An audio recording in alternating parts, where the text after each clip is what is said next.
మహాగణుడైన యేసుక్రీస్తు ఉన్నతమైన శ్రేష్టమైన నామంలో మీ అందరికీ శుభాభివందనాలు. ఈరోజు అనుదిన వాక్యం ద్వారా దేవుడు మనతో మాట్లాడేటువంటి మాటను చదువుదాం. పరిశుద్ధ గ్రంథం నుంచి సామెతలు 19వ అధ్యాయం 17వ వచనం. బీదలను కనికరించువాడు యెహోవాకు అప్పించువాడు, వాని ఉపకారమునకు ఆయన ప్రత్యుపకారము చేయును. ఈరోజు దేవుడు నీతో మాట్లాడే ఒక విషయం ఏంటంటే, దేవునికి అప్పు ఇవ్వడం. వాస్తవంగా మనిషి ఎవడైనా ఈ లోకంలో దేవునికి అప్పు ఇవ్వగలరా అనే ఒక విషయాన్ని ఒకసారి ఆలోచించాను. ఎందుకంటే దేవుడు అనుగ్రహిస్తే తప్ప మనిషి ఏది పొందుకోలేడు, ఏది కలిగి ఉండలేడు.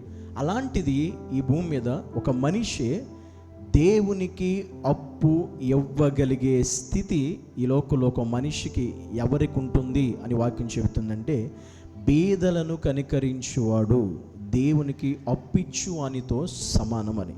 నిజంగా దేవునికే మనం అప్పు ఇచ్చే స్థితి కలిగి ఉండాలి అంటే మనం ఏం చేయాలి ఈ భూమి మీద అంటే, బీదలను కనికరించాలి, దరిద్రులను ఆదరించాలి, పేదలను నిరుపేదలను మనం ఆదుకోవాలి, వారికి సహకారం చేయాలి, వారికి సహాయకులుగా ఉండాలి. అంటే బీదలు అనబడిన వారు ఎవరైతే ఈ లోకంలో మనకు కనబడతారో, మన కళ్ళ ఎదుట ఉంటారో, వారికి మనకి తోచిన సహాయం, మనకి చేయూతనందించిన, మనకి ఏదైతే చేయగలమో వారికి మనం అది చేయగలిగితే అలాంటి వారంటే దేవునికి అప్పిచ్చేటువంటి వారిగా వాక్యం మనకు బోధిస్తూ ఉంది. ఎందుకంటే దేవుడు మనకి ఇచ్చాడు కనుక మనం అన్నీ కలిగి ఉన్నాం.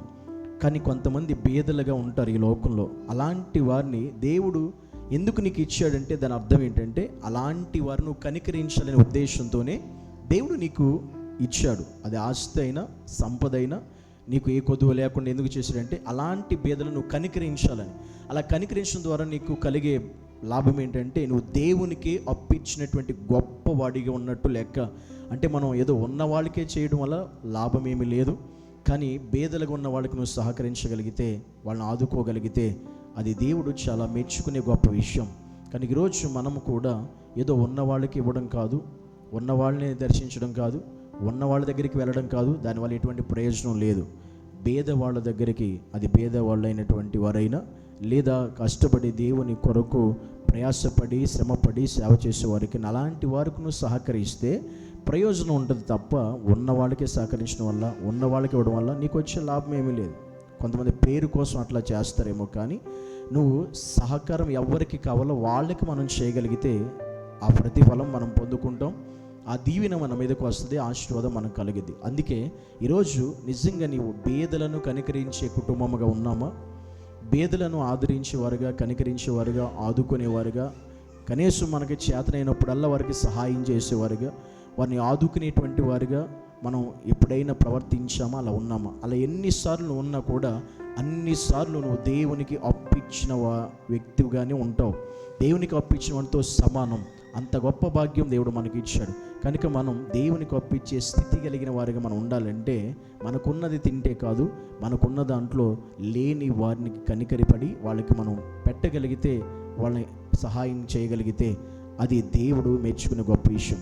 అలాగా మనం అందరికీ కూడా అలాంటి బేదలను కనికరించేవారుగా, ఆదరించేవారుగా, వారిని బలపరిచేవారుగా, సహకరించేటువంటి ఆ స్థితి, ఆ యొక్క యోగ్యత మనం అందరం కూడా కలిగి ఉండి దేవునికి అప్పించే ఆత్మీయ జీవితాలు కలిగి ఉందుముగాక. ఆమేన్. పరిశుద్ధుడు అయిన దేవా, నీకు వందనాలు యేసయ్యా. ఈరోజు నిజమే, నీకు అప్పిచ్చే మానవుడు ఎవరైనా ఉన్నారు ఈ లోకంలో అంటే లేనే లేరు, అది అసాధ్యం. కానీ ఆ స్థితి మాకు రావాలి అంటే, ఈ లోకంలో ఎవరైతే బేదలను కనికరిస్తారో, వారికి సహకరిస్తారో వారు దేవునికి అప్పించేవారు అని వాక్యం సెలవిస్తుంది నాయన. అలాంటి మనస్సు, హృదయాలను నేను నమ్మిన బిడ్డలుగా మా అందరికీ దయచేసి సహాయం చేసి, ఇప్పుడైనా అలాంటి వారిని చూసినప్పుడు మేము చీదరించుకోకుండా, అసహించుకోకుండా వారికి సహకరించే హృదయాలు, మనస్సులు మాకు దయచేయమని యేసు నామాన్ని బట్టి ప్రార్థించి అడిగి వేడుకుంటున్నాము తండ్రి. ఆమేన్.